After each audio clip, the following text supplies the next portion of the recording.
world, Shelly here, and it is time for your Friday foundation fix, where you can get your fix of foundation reviews in between foundation fests. And I've got a throwback from the drugstore. I was inspired by Angie at Hot and Flashy. She was digging the heck out of this foundation recently. I had never even considered picking it up, so I grabbed me one. It is the L'Oreal True Match Super Blendable Makeup. This comes in a gazillion shades. That's short for 33.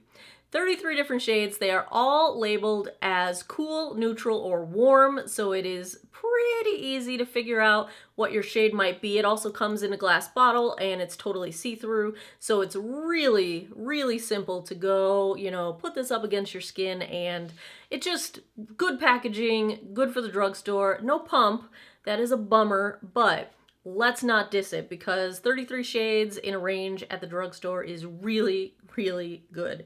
Now, this retails for $10.99, and on Ulta's website, it's getting a rating of about 4.1 stars out of 5 with over 1,800 reviews. So a lot of people like this foundation. For that $10.99, you get 1 fluid ounce of product. That is standard.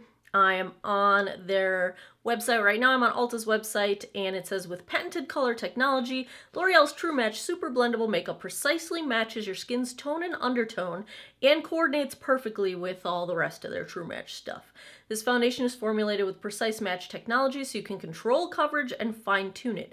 Ultra Pure formula contains no oils, no fragrances, no pore clogging fillers, so all you see is beautiful, radiant, flawless skin. With vitamins A and C, wheat germ, and grapefruit extract, your skin will be nourished, protected, and healthy.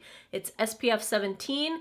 Note that said wheat germ. I'm not an expert on the whole gluten thing because I've never had to worry about it. I'm not gluten sensitive or intolerant, but this does contain wheat germ, and for you gluten-free people, if that is an issue, just pay attention to it. Just wanted to point it out there because the first thing I thought of when I saw wheat was this might not be gluten-free. So, non-comedogenic, natural finish. It's for all skin types. Now, when it says precisely matches your tone and undertone, I'm not sure if they mean that something in this product changes to match your tone, or if they just mean they have a ton of shades and they're all labeled with different undertones so you can find the right one. I'm not sure.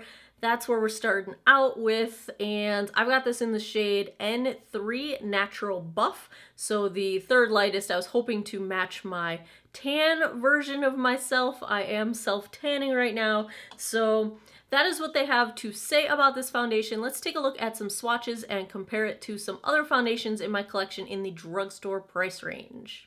Alrighty, let's swatch. First up is today's foundation, the L'Oreal True Match Super Blendable in shade N3 Natural Buff.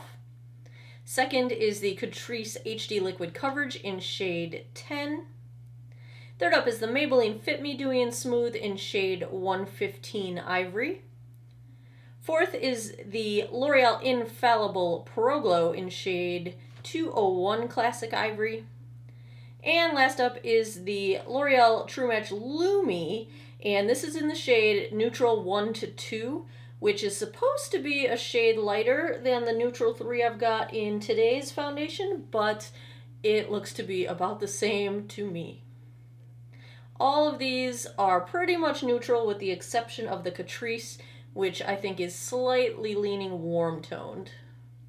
Here goes. I have already cleansed, moisturized, sunscreened my face. I have primed with the Too Faced 3-in-1 Hangover RX. This is the primer slash setting spray. It is a hydrating formula. I would have used my Strivectin Lime Blur Fector, but I don't know what I did with it. I can't find it. I need to organize. We got a mess going on. I will go in on one side of my face with a sponge. This is the EcoTools Total Perfecting Blender. Other side, brush. This is the e.l.f. Ultimate Blending Brush. And we're starting out with a 43-year-old face. I've got some sun damage that I like to cover up. I have generally dry skin, except that my skin's been pretty close to normal lately. I have fine lines around my mouth, on my forehead, deeper chin lines. I also have pores, large pores that like to be very obvious around my nose, my chin, center of my forehead, a little bit of texture going on here. So those are the issues that I am starting out with that I generally look for foundation to mask or blur or smooth or eliminate evidence of. So we're throwing it back old school. So I am self-tanning right now, so I'm hoping that I can get myself a shade that will match my body. I'm brand new to this whole self-tanning thing, so finding things that match me. These are all colors I have never used in all of my life because, as you could tell, naturally I'm not self-tanning my face, and naturally I'm Casper the Friendly Ghost. So the one downside of this foundation, of course, there is no pump, so that's where we're starting with that. I've got this in the shade N3 Natural Buff, and let me see if I can get some of this on a palette to do a consistency check. I don't want to pour it out because there's going to be way too much.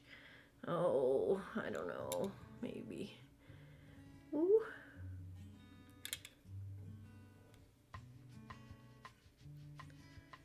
A little bit liquidy, not too thick, not too thin, I would say.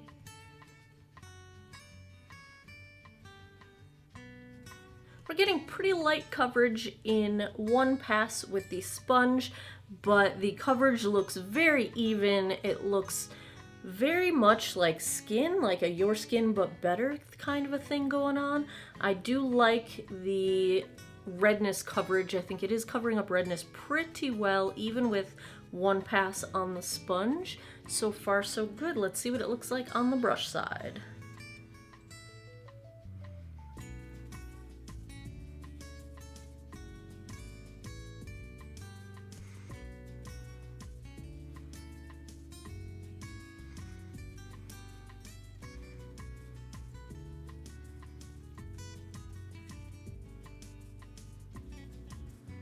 And we're getting slightly more coverage with the brush. I think the finish, this is definitely super blendable. The name is accurate. I think the finish looks nice on either side, brush or sponge. So I'd say whatever your preference is, go with that. Now they claim it to be buildable, so I would like to try to build coverage up just a little bit in these spots where I'm trying to cover up sun damage. So let's see if that is true.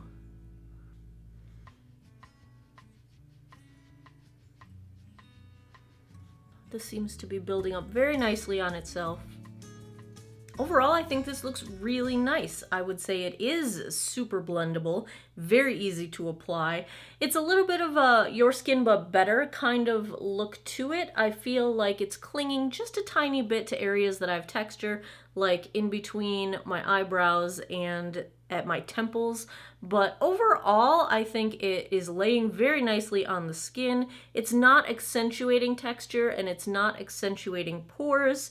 I wish it did a little bit more smoothing of pores around my mouth and a little bit more smoothing of lines, but in general I think it just looks like my skin, but nicely evened out. Nice bit of coverage. I'd say we're getting a nice medium coverage, and I think it looks nice overall. It is 1:20 p.m. That will be our check-in time. I will go put the rest of my face on and I will be right back.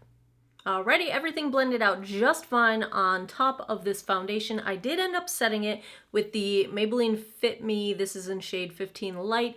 And initially I thought that that kind of made it look a little bit dry. So I was thinking maybe next time I won't set this foundation. But as I got the rest of my face on, everything seemed to work out just fine. So I'm not noticing any trouble at this point. There's no settling into lines going on.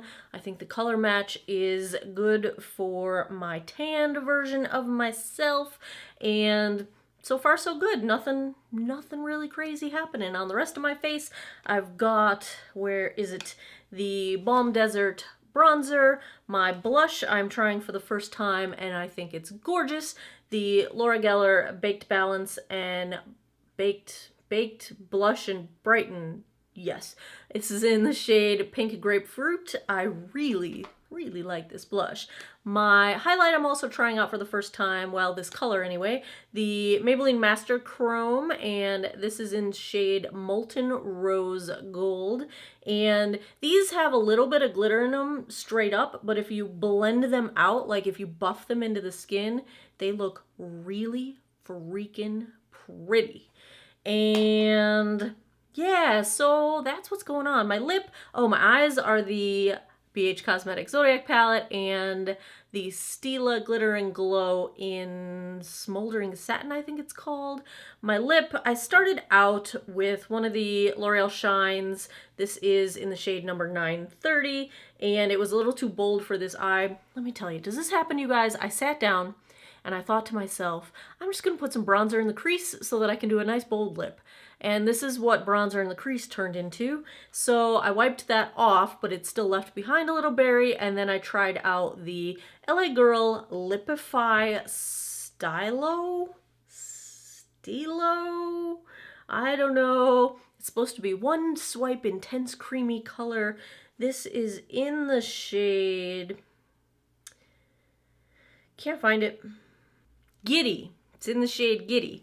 Don't know. Well, I just got way too much pink happening right now, but that's okay. We're just gonna roll pink. And the other thing I'm trying out, oh, there's my Strivectin. The other thing I'm trying out, the Ardell Magnetic Accents. Now, this lash I think is just a defect, like it's ugly. Like the cut is not right, but they're very comfortable. It's a little tricky to get them on, but once you figure it out, it's pretty easy. This one I think looks beautiful. Like it's just enough extra glam. This one's cut weird. Like there's just a weird, it's almost like an extra, they cut some off in there, so it's a little bit odd looking. So this one's a little funky, but overall, just look at this eye, and I think I like these. Like, I think I like them. There you have it. I'm going to go about the rest of my day. I will check back in a few hours with a daylight check-in, and I'll be back at the end of the night with my final thoughts.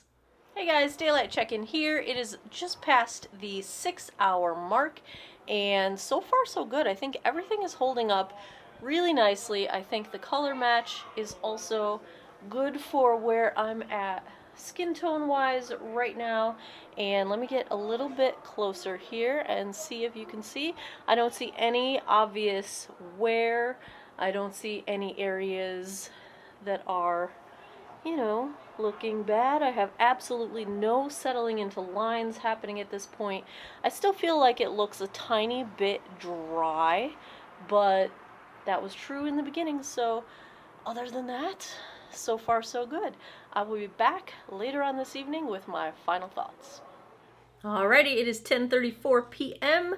That means we are just past the 9-hour mark. So let's take a look at how the L'Oreal True Match Super Blendable Makeup held up over this time. First off, let me just say I have a ton of glitter fallout from the Stila Glitter and Glow, and I almost never get glitter fallout from the Stila Glitter and Glow. I don't know what's going on there, but unrelated to the foundation. So let's take a look up close. I think at the 9-hour mark, this is held up remarkably well.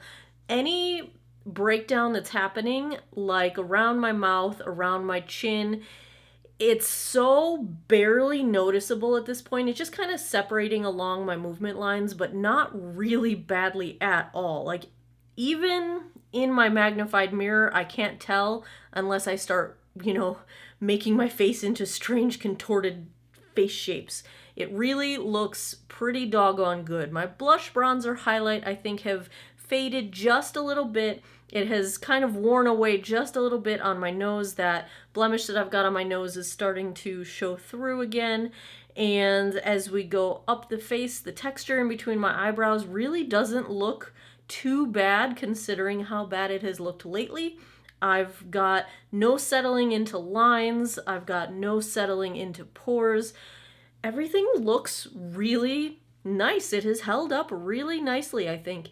And if this is how it degrades, like very gracefully, I'm okay with this. This is at the 9-hour point. This is really good for a drugstore foundation that does not necessarily claim to be long wear. The only thing that I've thought throughout the day, and I still think tonight, is that my skin looks a little bit dehydrated, a little bit dry. And it doesn't look worse than it did earlier today, but that, I would say this is not a super hydrating foundation.